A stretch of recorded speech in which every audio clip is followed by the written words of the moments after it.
ಕರ್ನಾಟಕ ಮಹಿಳಾ ಸಂಘರ್ಷ ಸಮಿತಿಯಿಂದ ಬಂದಿದ್ದೀವಿ ನಾವು. ಪೂರ್ಣಿಮಾ ಕಶ್ಯಪ್ ಅಂತ ಅಧ್ಯಕ್ಷರು. ಈಗ ನಾವೆಲ್ಲ ನೋಡ್ತಾ ಇರೋ ಹಾಗೆ ಪ್ರಜ್ವಲ್ ರೇವಣ್ಣ ಅವ್ರದ್ದು CD ಪ್ರಕರಣಗಳ, ಪೆಂಡ್ರೈವ್ ಪ್ರಕರಣಗಳು ಅಂತ ದಿನ ಬೆಳಗಾದರೆ ನಾವು ಮೀಡಿಯಾನಲ್ಲಿ ನೋಡ್ತಾ ಇದ್ದೀವಿ. ನಾವಿಲ್ಲಿ ಬರೀ ಪ್ರಜ್ವಲ್ ರೇವಣ್ಣ ಅವ್ರ CD ಪ್ರಕರಣ, ಪೆಂಡ್ರೈವ್ ಪ್ರಕರಣ ಅಂತ ನೋಡ್ತೀವಿ. ಆದರೆ ಇದ್ರ ಹಿಂದೆ ಅವನು ಹೆಚ್ಚು ಕಮ್ಮಿ 3,000 ಹೆಂಗಸರದ್ದು ವಿಡಿಯೋ ಮಾಡಿಕೊಂಡು ಎಲ್ಲ ಬೀದಿನಲ್ಲಿ ಹಂಚ್ತಾ ಇದ್ದಾರೆ ಅಂತ ಗೊತ್ತಾದಾಗ, ಆದರೆ ಯಾರೂ ಆ ಮಹಿಳೆಯರ ಪರವಾಗಿ ಮಾತಾಡೋರು ಯಾರೂ ಇಲ್ಲ. ಸೊ ಈಗ ನಾವೇನಂದ್ರೆ ನಮ್ಮ ಸಂಘರ್ಷ ಸಮಿತಿಯಿಂದ ಆ ಮಹಿಳೆಯರ ಪರವಾಗಿ ನಾವೆಲ್ಲ ಬಂದಿದ್ದೀವಿ ಇವತ್ತಿಲ್ಲಿಗೆ.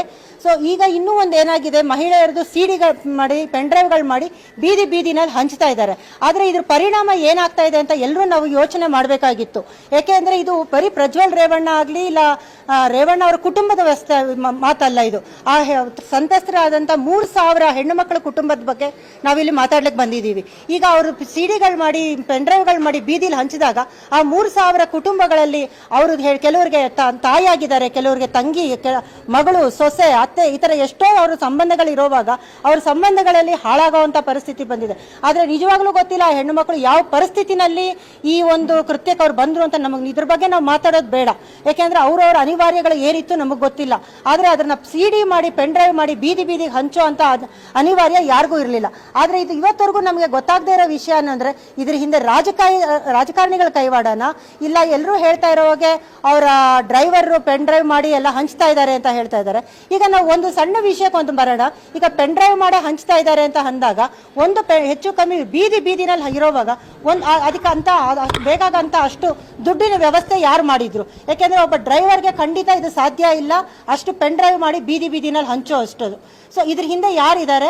ಮತ್ತೆ ಇನ್ನೂ ಒಂದೇನು ಅಂತಂದ್ರೆ, ಇವಾಗ ಎಲ್ಲ ಪೆಂಡ್ರೈವ್ ಹಾಕ್ಬಿಟ್ಟು ಹೋಗ್ತಾ ಇದ್ದಾರೆ ಅಂತಂದ್ರೆ, ಈಗ CC ಕ್ಯಾಮ್ರಾಗಳು ಪ್ರತಿ ಒಂದೊಂದು ಸಣ್ಣ ಅಂಗಡಿಗಳ ಮುಂದೆನೂ ಇರೋವಾಗ ಅಲ್ಲಿ ಹೆಂಗಿದ್ರು ಹಾಸನ್ ಸರ್ಕಲ್ ಅಲ್ಲಿ ಖಂಡಿತ CC ಕ್ಯಾಮ್ರಾಗಳ ವ್ಯವಸ್ಥೆ ಇರುತ್ತೆ.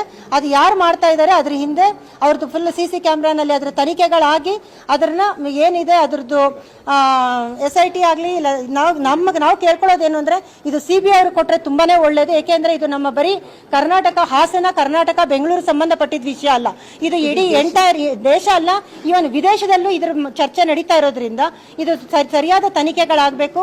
ಯಾರೇ ಆಗಲಿ, ತಪ್ಪಿತಸ್ಥರು ಯಾರೇ ಆಗಿರಲಿ, ಅವ್ರನ್ನ ಎಂಥದ್ದೇ ಪ್ರಭಾವಿಗಳಾಗಿದ್ರು ಅವ್ರನ್ನ ತನಿಖೆಗೆ ಒಳಪಡಿಸಿ ಖಂಡಿತವಾಗಿ ಶಿಕ್ಷೆ ಆಗಬೇಕು ಅಂತ ಹೇಳಿ ನಮ್ಮ ಸಂಘರ್ಷ ಸಮಿತಿಯಿಂದ ನಾವು ಎಲ್ಲಾರು ನಿಮ್ಮ ಮೀಡಿಯಾ ಕಡೆಯಿಂದ ನಾವು ಕೇಳ್ಕೊಳ್ತಾ ಇದ್ದೀವಿ. ಈಗ ಆಲ್ರೆಡಿ ಏನು ಕಂಪ್ಲೇಂಟ್ ರಿಜಿಸ್ಟ್ರೇಷನ್ ಆಗಿದೆ, SIT ಟೀಮ್ ಕೂಡ ಫಾರ್ಮ್ ಆಗಿದೆ. ನಿಮ್ಮ ಬೇಡಿಕೆ ಏನು ಅಂದ್ರೆ ಏನ್ ಮಾಡಬೇಕು ಅಂತ ನೀವು ಆಗ್ರಹ ಮಾಡ್ತಾ ಇದ್ದೀವಿ? ಅಲ್ಲ, ಈಗ ಬೇಡಿಕೆ ಏನು ಅಂತಂದ್ರೆ ಈಗ ನೋಡಿ ಇವಾಗ ಏನಾಗ್ತಾ ಇದೆ, ಇವತ್ತು ಎಲ್ಲ ಇಶ್ಯೂ ಬಂದಿದ ತಕ್ಷಣ ಎಲ್ಲರೂ ನಾವು ಮುಂದೆ ಬರ್ತೀವಿ. ಒಂದು 2 ದಿನ ಆದ್ಮೇಲೆ ಇಶ್ಯೂ ಹಾಗೆ ತಣ್ಣಗಾಗ್ಬಿಡುತ್ತೆ. ದಯವಿಟ್ಟು ಇದು ತಣ್ಣಗೆ ಆಗೋ ಪರಿಸ್ಥಿತಿ ಅಂತ ಅಲ್ಲ.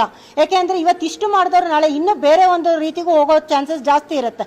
ಆಮೇಲೆ ಇದಕ್ಕಿಂತ ಹೆಚ್ಚಾಗಿ ಇನ್ನೂ ಒಂದು ಏನಾಗಿದೆ ಅಂದ್ರೆ, ನಾವು ದಿನ ಬೆಳಗಾದ್ರೆ ನ್ಯೂಸಲ್ಲಿ ನೋಡ್ತಾ ಇರೋದು, ಎಷ್ಟೋ ಜನ ಯಾರ್ಯಾರಿಗೆ ಅದು ಪೆಂಡ್ರೈವ್ CDಗಳು ಸಿಕ್ಕಿದೆ ಅವರು ಆ ಹೆಣ್ಣು ಮಕ್ಕಳನ್ನ ಗುರುತಿಸಿ ಅವ್ರಗಳಿಗೆ ಫೋನ್ ಮಾಡಿ, ನೀವು ಈ ತರ ನಾವು ಕೇಳಿದಷ್ಟು ದುಡ್ಡು ಕೊಟ್ಟಿಲ್ಲ ಅಂತಂದ್ರೆ ನಾವು ಇದನ್ನ ಪಬ್ಲಿಕ್ ಅಲ್ಲಿ ಹಾಕ್ತಿವಿ, ಅಲ್ಲಿ ಹಾಕ್ತಿವಿ, ಇಲ್ಲಿ ಹಾಕ್ತಿವಿ ಅಂತ ತುಂಬಾ ಬ್ಲಾಕ್ ಮೇಲ್ಗಳಿಗೆ ನಡೀತಾ ಇದೆ.